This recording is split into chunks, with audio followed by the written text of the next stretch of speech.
2 weeks ago, I was reminiscing about how long it had been since I danced at a party.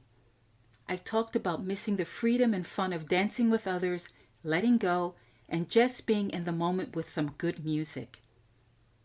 Little did I know the universe was listening. Fast forward a few days, and I received an exclusive invitation to a party hosted in a luxury clothing store. This wasn't your typical event. It started out as pretty reserved, with catered food and flowing champagne, but as the evening progressed, the atmosphere transformed dramatically. A live singer set the tone, and before I knew it, the guests weren't just swaying, they were tearing it up on the dance floor. And yes, as you guessed it, I joined in and had the time of my life. Dancing that evening made me realize something crucial. As a woman leader, you seldom give yourself permission to truly disconnect from your role and the unending list of duties you have. I'm going to share with you 3 tips on how you can find the sweet spot between leading effectively and experiencing uninhibited joy.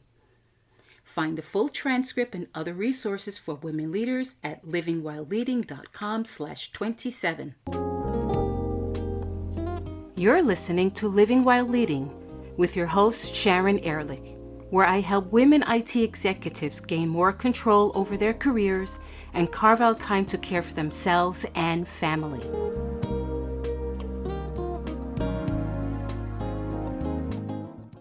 As a woman executive, it's important to find moments for yourself, to just let loose and enjoy life. You understand how important it is to carve out time for yourself. However, it's a challenge making this happen on a consistent basis. There are many reasons for this, including the fact that you believe that taking time for yourself could be perceived as a lack of dedication or commitment to your role. This perception is compounded if you happen to work for an organization where there's an unspoken expectation that leaders must always be available and relentlessly focused on their work.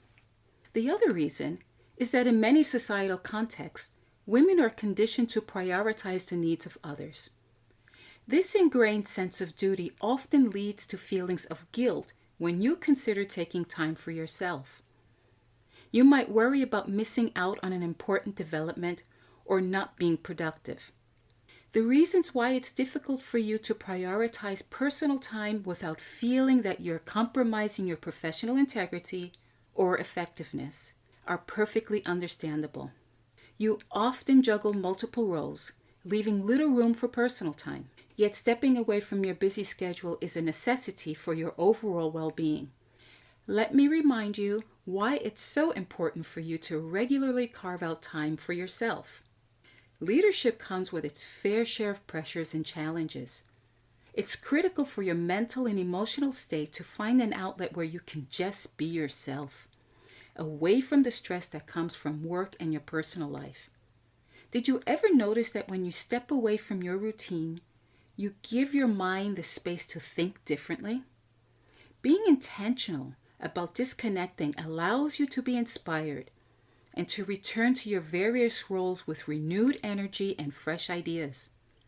When you engage in activities unrelated to work, it helps you maintain a balanced view of life. This perspective is key to reminding you that there's a world beyond boardrooms and strategic decisions. If you really take time to notice, you're surrounded by simple and yet profound joys. So now you're asking, how can I find the time to indulge in moments of freedom and fun? Here are 3 tips that have worked for me in the past that I'd like to share with you. The first tip is to say yes to something different. Next time an invitation lands in your inbox and it's not work related, say yes. Whether it's a party, a painting class, or a hiking trip, if it's different from your usual schedule, go for it.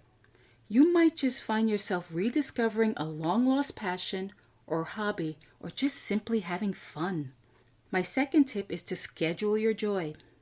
Block out time in your calendar for an activity that brings you happiness. It could be an hour of yoga, a coffee date with a friend, or even a short trip. Treat these moments with the same importance you give your professional commitments. And my third tip is to delegate and disconnect. This can be hard, especially when you're used to being in control. Delegating more not only empowers others, it also frees you up. The world won't stop if you step away for a bit. Trust your team and take that well-deserved break. Take the lead in your life. Dance like no one's watching. Laugh a little bit louder and find those moments that allow you to just be yourself, to free your mind and restore your spirit. You're not just doing yourself a favor. You're setting a powerful example by leading with joy and purpose. Remember, you're the solution to claiming what's important to you.